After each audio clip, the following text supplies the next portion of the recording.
you're just like a grumpy old man who's like super evil and you want him to die. But in this, you're like, oh. Hi guys, welcome back to another video. Today we are going to be doing another film review, and as I'm sure you can tell by the title, today we are going to be talking about Disney's new film Mufasa, which, if you have seen The Lion King, as I'm sure you guys have, Mufasa is Simba's father, and everyone knows from watching The Lion King that the scene is too sad. So we don't really get to see that much of Mufasa, but in this film we do. So we are going to be talking about that today. So as with my other movie reviews, such as Moana 2 or Sonic 3, go and check those out if you haven't already. I will be doing my usual order of things, which is telling you guys a bit about what happens in the film, a little synopsis kind of thing, which usually ends up in me telling you basically the whole plot of the film because I talk for too long. And then I'm gonna switch it up a little bit, and I usually go the story, then things I liked, and then things I didn't like. But today we're gonna switch it up a little bit. We're gonna do the story, things I didn't like first, and then things I liked last, you know, just to be spontaneous. So let's get into the story. Okay, so we start off with Rafiki, Timon, Pumbaa telling Simba Nala's daughter Kiara the story of her grandfather Mufasa. So naturally we cut back in time, and here we see young Mufasa as a cub with his parents, and they start singing about this place called Milele, which I gathered to be like a place where everything is like green and luscious. If you guys can hear my cat meowing. He's talking to the birds out the window. He's a cat. He knows we're talking about other cats, so that's his opinion on that. So yeah, they are talking about this luscious place that's called Milele, and they start singing, and I was like, whoa, what is going on right now? Because I don't know, for some reason, because the animation is so realistic that I forget that in Disney films they generally sing. But when they start singing, I was like, what's happening right now? For like some reason my brain was not expecting there to be singing. But after they finish their song, they head down to go and get a drink because the rains have just started coming, and then it's so sad. Oh, Mufasa's having a drink, but he gets stuck, and then there's like a whole flood and he gets carried away from his parents. And then from here we awake to him having traveled like, I don't even know how many miles, but he's in an unfamiliar place, and this is where he meets Taka, who is a cub, and Taka's mother decides she is going to take Mufasa under her wing and try to make him become part of their pride. So because Mufasa is classed as a stray by the king, Mufasa is raised with the lionesses whilst Taka is raised with the other males because he's going to be prince or king. He is the prince. He is gonna be king. So we see a cute little race between Taka and Mufasa when they're cubs, and Mufasa, in order to be accepted into the pride, has to win, and Taka lets him win. And there's this cute song about how they've both always wanted a brother, and it's a cute time, but we'll get to something about that song later. So obviously the time passes, however many years, and both Mufasa and Taka are like younger lions, so they don't fully have their full mane yet. They're just like adolescents, so they're grown up, but basically teenagers. And I feel like it's important to point out that obviously Mufasa is raised by the lionesses, and Taka was basically raised by his father, and his father has reinforced the belief that strays will always betray you and steal what's yours, and your power as king it should be to just, you know, lie there and let other people do the work for you. And one of the main things is that you will be king one day because of your blood. So he is being told that his whole life, and he is expecting to be king. Then we get to the event that sets up the conflict of the whole story, which is when Taka's mother and Mufasa get attacked by 2 white lions. So this scene is key in a few ways because it shows us that Mufasa is like fighting to protect his adopted mother, which shows his character as a protector. Taka sees them both being attacked and runs away. So that establishes his character as a coward in the eyes of basically everyone, including the audience. But his mother is disappointed by this, but she also tells him that his moment of courage will come. So keep that in mind, because that's a bit of heavy foreshadowing there. And probably the main point is here Mufasa kills one of the white lions, which turns out to be the antagonist. Kiros is his name. He's played by Mads Mikkelsen. Mikkelsen? He's played by Mads. So Mufasa kills his son, which basically creates a snowball effect of the entire story, because this causes Kiros to then come after Mufasa for killing his son. So he's after him for revenge. And alongside this, he's also been wiping out other prides of lions because he wants to be king over all of the lions. So Taka and Mufasa get sent away whilst Kiros comes to their pride and ends up killing like Taka's mom and dad and the rest of their tribe. Pride, I don't know why I keep saying tribe, pride of lions. Pride. And then on the run, because they are protecting the bloodline, which is a key point that keeps being reinforced, on the run they meet Sarabi and Zazu. Sarabi is a princess, which I did not know before, so that was interesting. She is like, I love her. She's iconic. We meet her and Zazu, who is her like security guard protector, which is funny because I did not know that he was Sarabi's bird first. They also then meet Rafiki, who you'll know from The Lion King. Ah, so cute. He gets cast out of his tribe for like having these visions, and his character is just like so funny. So they also join Rafiki because Rafiki is going to Milele, which, if you remember, is the place where Mufasa's parents said that they wanted to go, and Mufasa is wanting to try and find it as well. So they all have like a common goal to go to Milele. And then there's loads of like montages of everyone being friends, and it's very cute. And there's also kind of like a love triangle in a sense. Like, I don't know if I would call it a triangle, but it's between Mufasa, Taka, and Sarabi. So it's like Mufasa loves Taka and Taka loves Mufasa, not in a romantic way, but just like brotherly love. And then Mufasa also likes Sarabi eventually near the end, and Taka fancies Sarabi, and obviously Sarabi loves Taka in a friendly way, and then she also ends up loving Mufasa in a romantic way. So I'm like, they all love each other in some like way, whether it's romantic or friendship.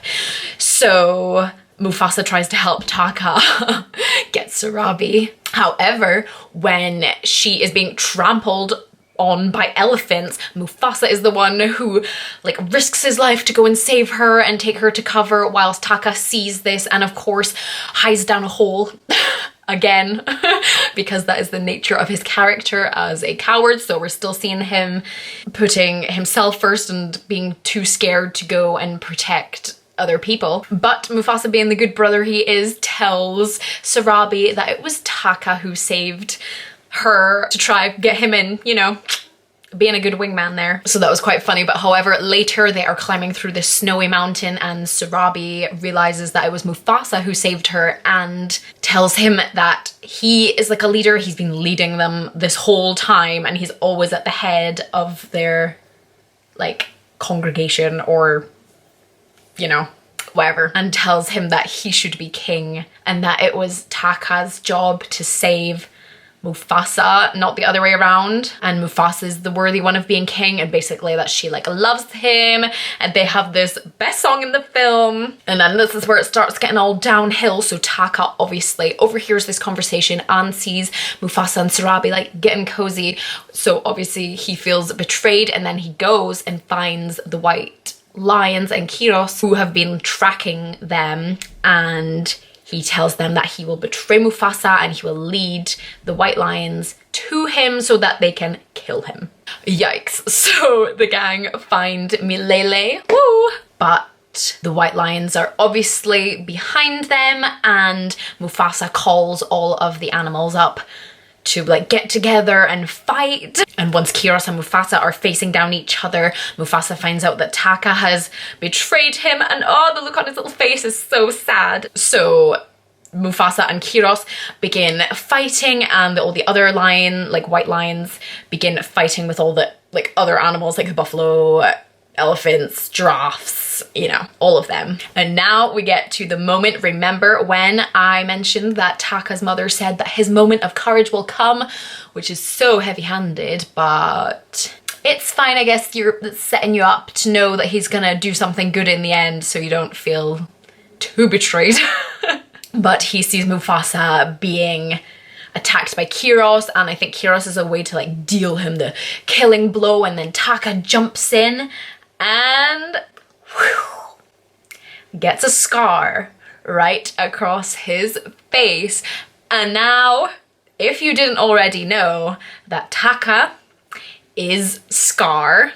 Yes, I already knew this going into the film, but when we were watching it, my friend was like, oh my god, is that Scar? And I was like, I didn't know that people didn't know that beforehand, so let me know if you knew who Taka was before going to see the film, or if you found out during the film, because I'm interested to see. But oh, the moment when he gets his scar was just like, oh, like permanently and physically like marking him for his betrayal and his future betrayal of Mufasa again. So thanks to Scar, Mufasa manages to get up and fights Kiros in the end, and Scar again also saves him because he's like, Mufasa's like hanging from the edge of this like pool, and Scar like, you know, digs those claws in like he does in The Lion King,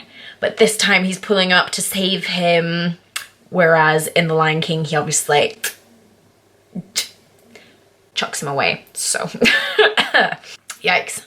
So after Mufasa has defeated Kiros, he is named by everyone as King of Milele, even though he doesn't want it, like he doesn't feel worthy, because obviously he's been told he's been astray his whole life. Like Scar was supposed to be the king because of his bloodline, but all of the animals in Milele named him as king, and then he's walking up to Pride Rock, which gets formed in the fight between Kiros and Mufasa. I think it has something to do with water or something, like exploding. But anyway, there's all these rocks that start falling, and the Pride Rock falls. So Mufasa's walking towards there, and then the crowd parts, and his mother is standing there waiting for him at the end. It was so sad. I was so hoping that he would reunite with his mother and father. Unfortunately, his father, I think, had passed away, or maybe been even killed by Kiros before, but his mother was there, and it was just so sweet. That was so cute. So I'm glad they found each other. And obviously Mufasa and Sarabi get together, and they have Simba, so that's very cute. And then as Mufasa walks up to Pride Rock, he like roars, and then we cut back to Timon, Pumbaa, Rafiki and Kiara goes up to the top of her rock and is talking to like Mufasa in the sky, and then she starts roaring, and then the film ends with them both like roaring like parallel to each other at different times, and oh, that was cute. That was cute. Adorable. So yes, that is what happened in Mufasa. A little refresher for everybody if you have seen it, and then if you haven't seen it, then go and see it, because just do. So whilst it was a great film, I do have a couple of things that I didn't like, so we are going to get onto that now. So one of the key things I didn't like is the constant interruptions from Timon and Pumbaa. Like, I know they're like the comic relief of like The Lion King, but you know, you've had your time. Like, they're funny in The Lion King, that's great. Like, you're with Simba, that's fine. Here, they're obviously with Kiara, who's getting told the story, but like, you would cut from being in Mufasa's story in the past to then a random interruption in the present with those two, like, just trying to be funny, but it was just kind of like, you're actually annoying, please get off my screen. So I do feel like they are overutilized. Like, a little bit here and there would be fine, but this was literally like all the time, like over and over again, which I think just personally for me it was a bit much. Let me know if you guys thought the same thing, but that's just like my personal opinion. Like, I personally just did not like how much they were just like there, like kind of interrupting the story, and it was a bit distracting. So yeah. And then also another thing is the voice of young Taka. Like, I just wasn't a fan, especially when Mufasa is literally a way to be eaten alive and die from crocodiles, and Taka's just like, oh, you need to get away from there, like blah blah blah. Like, there was no urgency in his voice. He's basically just like, it sounds like he's inviting him around for a cup of tea and a crumpet, not saying, you need to get over there because you're going to die. It was just like, what? Like, no. And also when he sings the song, like, I've always wanted a brother, and I'm like, that is a catchy song, but the accent and the way he sings it is like, I've always wanted a brother, brother. Like, oh my god. When you hear it like a few times, it just gets so grating. Like, no. Yeah, personally for me, it just like was very grating, and I was not a fan. But kind of in line with the song now, that song I read was written by 2 other people, but all of the rest of the songs, I think, or it says original songs, were composed by Lin-Manuel Miranda, which, if you know, is like composed the songs for Hamilton, and he does some songs for Moana 2.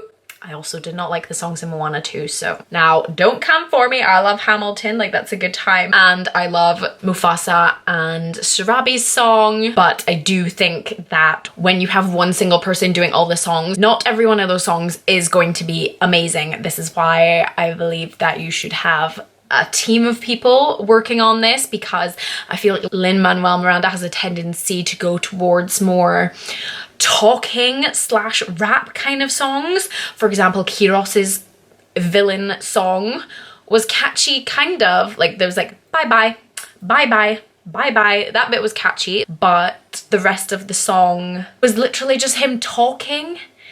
And personally for me, I don't like songs like that. Like, if I'm watching a Disney film, I'm expecting, like, you know, singing and not talking. Like in Hamilton, there's quite a lot of talking songs. In Moana 2, he gave Maui a talking song. And I just feel like he is a notable figure, and he does have some like really good songs, but obviously not everyone is going to be amazing. And I do really feel like they should introduce someone else, because all of the films are then going to sound the same, and if you're not a fan of those type of songs, then it's just going to fall flat. But that was just my personal opinion. But yeah, I think that was all the things that I kind of have to say that I didn't really like. So now we will get on to the things that I did like. So probably the main thing I loved most was the relationship between Taka and Mufasa, like growing from cubs up until where they are now. Like, you can really see why they are close with each other, and them sticking up for one another, like Taka letting him win the race so he could stay and have a brother, and sticking up for him with his dad, and just doing fun things that like siblings do, or like best friends do, is very sweet. And then Mufasa helping him with like Sarabi, even though that didn't work out in the end, but the effort was there. Minus that, their relationship was so cute, and I really liked how it was done. But then it also just makes you think to The Lion King, and you're like, oh, it's so sad. And then never mind just like Mufasa and Taka's relationship, but also the relationship between them all as friends. Like, Rafiki is hilarious. Like, young Rafiki is like amazing. He is so funny. So him and Mufasa being friends, and then just them all like hanging out together, and they have their own like friend song. So yeah, I really enjoyed that. Along with this, I also loved the character development of all the characters. Like Mufasa, for example, is like so unique because he was obviously raised with the lionesses, which let him do like loads of different things in the film. And I also like the development of Taka, from going from sharing everything with his brother to then being cowardly and then growing to like resent his brother. And it was so interesting to see because obviously you see Scar in The Lion King and you're like, ugh, you're just like a grumpy old man who's like super evil and you want him to die.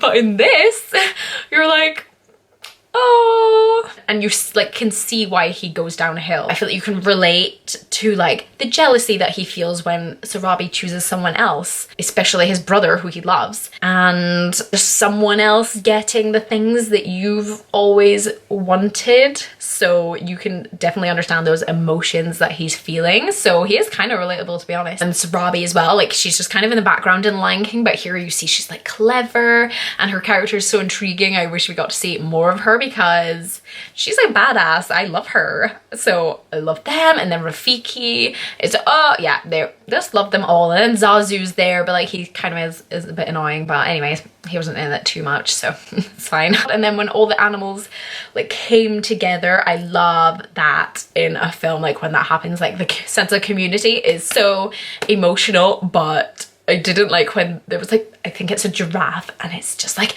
we must stand with Mufasa, and oh my god, like no.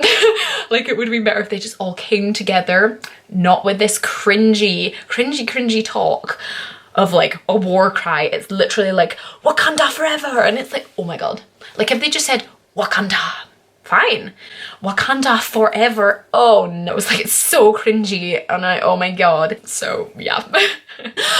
Overall, I really enjoyed this film. The animation was like 20 out of 10. It's like insane. And then I would give the film a 9.5 out of 10. I would 100% recommend you to go and see it if you haven't already. And hopefully for the next film, I'm hoping they do Kiara's story since they introduced her in this film. Hopefully they do Kiara and Kovu. I don't know. Let me know if you guys have seen Simba 2, The Lion King 2, Simba's Pride, which is about Kiara who meets Kovu, and oh my god, they're just the best. I love that storyline. So yes, that was my thoughts on Mufasa. Let me know if you guys have seen it, what your thoughts are, and also if you enjoyed watching this video, please give it a like down below and also subscribe for more content. And I hope you guys have a great rest of your day, and I will see you guys in the next video. Bye.